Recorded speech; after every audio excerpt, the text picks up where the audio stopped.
గ్రంథం 23వ అధ్యాయం. మరి యెహోవా వాక్కు నాకు ప్రత్యక్షమై ఇలాగూ సెలవిచ్చాను, నరపుత్రుడా, ఒక తల్లికి పుట్టిన 2 స్త్రీలు కలరు. వీరు ఐగుప్తు దేశంలో జారతోము చేసిరి, యవన కాలమందే జారతోము చేయుచు వచ్చిరి. అక్కడ వారికి ఆలింగనమాయెను. అక్కడ వారి కన్యాకాలపు చనులను పురుషులు నలిపిరి. వారిలో పెద్దదాని పేరు ఒహలా, ఆమె సహోదరి పేరు ఒహలీబా. వీరు నాకు పెళ్లి చేయబడిన వారై కుమారులను కుమార్తెలను కండ్రి. ఒహలా అను పేరు షోమ్రోనునకును, ఒహలీబా అను పేరు యెరూషలేమునకును చెందుచున్నవి. ఒహలా నాకు పెళ్లి చేయబడినను వ్యభిచారము చేసి తన విటకాండ్ర మీద బహుగా ఆశ పెట్టుకుని ధూమ్ర వర్ణము గల వస్త్రములు ధరించుకున్న సైన్యాధిపతులను, అధికారులను, అందము గల యవనులను, గుర్రములెక్కు రౌతులను అగు అశ్షూరు వారిని మోహించెను. అది కాముకురాలి రీతిగా అశ్షూరు వారిలో ముఖ్యులకు వారందరి ఎదుట తిరుగుచు వారందరితో వ్యభిచరించుచు వారు పెట్టుకున్న విగ్రహములన్నిటినీ పూజించుచు అపవిత్రురాలాయెను. మరియు ఐగుప్తులో నేర్చుకున్న జారత్వమును ఇది మానకై ఉండెను. అచ్చటనే దాని యవనమందే పురుషులు దానితో శయనించిరి, దాని చెనులను ఆలింగనము చేసిరి, కాముకులై దానితో విశేషముగా వ్యభిచారము చేసిరి. కావున దాని విటకాండ్రకు నేను దానిని అప్పగించి ఉన్నాను. అది మోహించిన అశ్షూరు వారికి దానిని అప్పగించి ఉన్నాను. వీరు దాని మానాఛాదనము తీసిరి, దాని కుమారులను కుమార్తెలను పట్టుకుని దానిని ఖడ్గము చేత చంపిరి. ఈలాగున ఆమె స్త్రీలలో అపకీర్తి పాలై శిక్ష నొందెను. దాని చెల్లెలైన ఒహలీబా దానిని చూచి కాముకత్వం మందు దానిని మించి అక్క చేసిన జారత్వముల కంటే మరి ఎక్కువగా జారత్వము చేసెను. ప్రశస్త వస్త్రములు ధరించిన వారును, సైన్యాధిపతులను, అధికారులను, గుర్రములెక్కు రౌతులను, సౌందర్యము గల యవ్వనులను అగు అశ్షూరు వారైన తన పొరుగు వారిని అది మోహించెను. అది అపవిత్రురాలాయననియు వారిద్దరును ఏకరీతినే ప్రవర్తించుచున్నారనియు నాకు తెలిసెను.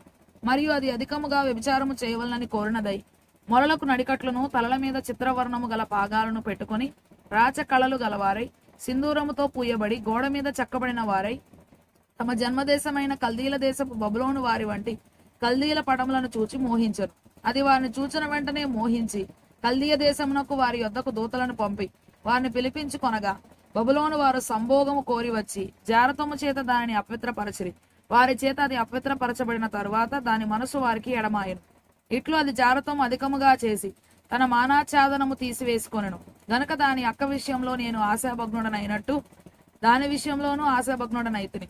మరి యవన దినములందు ఐగుప్తు దేశంలో తాను జరిగించిన వ్యభిచారం మనసునకు తెచ్చుకొని అది మరి ఎక్కువగా వ్యభిచారము చేయుచు వచ్చెను. గాడిద గుర్రముల వంటి సిగ్గుమాలిన మోహము గల తన విటకాండ్ర యందు అది మోహము నిలుపుచుండెను. యవన కాలమందు నీవు ఐగుప్తీల చేత నీ చెన్లను నలిపించుకున్న సంగతి జ్ఞాపకము చేసుకుని నీ బాల్యకాలపు దుష్కార్యమును చేయవలనని నీవు చూచుచుంటివి. కావున ఒహలీబా, ప్రభువైన యెహోవా సెలవిచ్చినదేమనగా, నీ మనసునకు ఎడమైపోయిన నీ విటకాండను రేపి నలుదిక్కులు వారిని నీ మీదికి రప్పించెదను. గుర్రములను ఎక్కు బబులోను వారిని, కల్దీలను, అధిపతులను, ప్రధానాధికారులను అందరినీ, అశ్షూరీయులను, సౌందర్యము గల శ్రేష్ఠులను, అధిపతులను, అధికారులను, శూరులను, మంత్రులను అందరినీ నీ మీదికి నేను రప్పించుచున్నాను. ఆయుధములు పట్టుకొని చక్రములు గల రథములతోనూ గొప్ప సైన్యముతోనూ వారు నీ మీదికి వచ్చి కేడెములను డాళ్లను పట్టుకొని శిరస్త్రాణములు ధరించుకొని వారు నీ మీదికి వచ్చి నిన్ను చుట్టుకొందురు. వారు తమ మర్యాద చొప్పున నిన్ను శిక్షించినట్లు నేను నిన్ను గూర్చిన తీర్పు వారికి అప్పగింతును. ఉగ్రతతో వారు నిన్ను శిక్షించినట్లు నా రోషం నీకు చూపుదును. నీ చెవులను నీ ముక్కును వారు తెగగోయుదురు. నీలో శేషించిన వారు ఖడ్గము చేత కూలుదురు. నీ కుమారులను నీ కుమార్తెలను వారు పట్టుకొందురు. నీలో శేషించిన వారు అగ్ని చేత దహింపబడుదురు. నీ బట్టలను లాగి నీ సొగసైన నగలను అపహరించుదురు. ఐగుప్తును నీవిక కోరకయు అచ్చట నీవు చేసిన వ్యభిచారం ఇక మనసునకు తెచ్చుకొనకయు నుండునట్లు ఐగుప్తు దేశం అందుండి నీవు చేసిన వ్యభిచారమును దుష్కార్యమును నీలో నుండకుండా ఈలాగున మాన్పించేదును. ప్రభువైన యెహోవా సెలవిచ్చినదేమనగా, నీవు ద్వేషించిన వారికి నీ మనసు ఎడమైన వారికి నిన్ను అప్పగించుచున్నాను. ద్వేషము చేత వారు నిన్ను బాధింతురు. నీ కష్టాజీతం అంతయు పట్టుకొని నిన్ను వస్త్రహీనముగాను దిగంబరిగాను విడుతురు. అప్పుడు నీ వేశ్యాత్వమును, నీ దుష్కార్యములను, నీ జారత్వమును వెల్లడియగును. నీవు అన్యజనులతో చేసిన విచారమును బట్టి నీవు వారి విగ్రహములను పూజించి అపవిత్రపరచుకొనుటను బట్టి నీకు ఇవి సంభవించును. నీ అక్క ప్రవర్తించినట్టు నీవును ప్రవర్తించితివి గనుక అది పానము చేసిన పాత్రను నీ చేతికి ఇచ్చేదను. ప్రభువైన యెహోవా సెలవిచ్చినదేమనగా, నీ అక్క పానము చేసిన లోతును వెడల్పును గల పాత్రలోనిది నీవును పానము చేయవలను. అందులో పానము చేయవలసినది చాలా ఉన్నది గనుక ఎగతాళి అపహాస్యమును నీకు తటస్థించను. నీ అక్క అయిన షోమ్రోను పాత్ర వినాశోపద్రవములతో నిండినది. నీవు దానిలోనిది త్రాగి మత్తురాలవై దుఃఖముతో నింపబడదు. అడుగు మట్టునకు దాని పానము చేసి పాత్రను చెక్కలు చేసి వాటితో నీ స్తనములను పెరుపుకొందువు. నేనే మాట ఇచ్చి ఉన్నాను, ఇదే ప్రభువైన యెహోవా వాక్కు. ప్రభువైన యెహోవా ఈ మాట సెలవిచ్చున్నాడు. నీవు నన్ను మరచి వెనుకకు త్రోసివేసితివి గనక నీ దుష్కార్యములకును వ్యభిచారమునకును రావలసిన శిక్షను నీవు భరించదవు.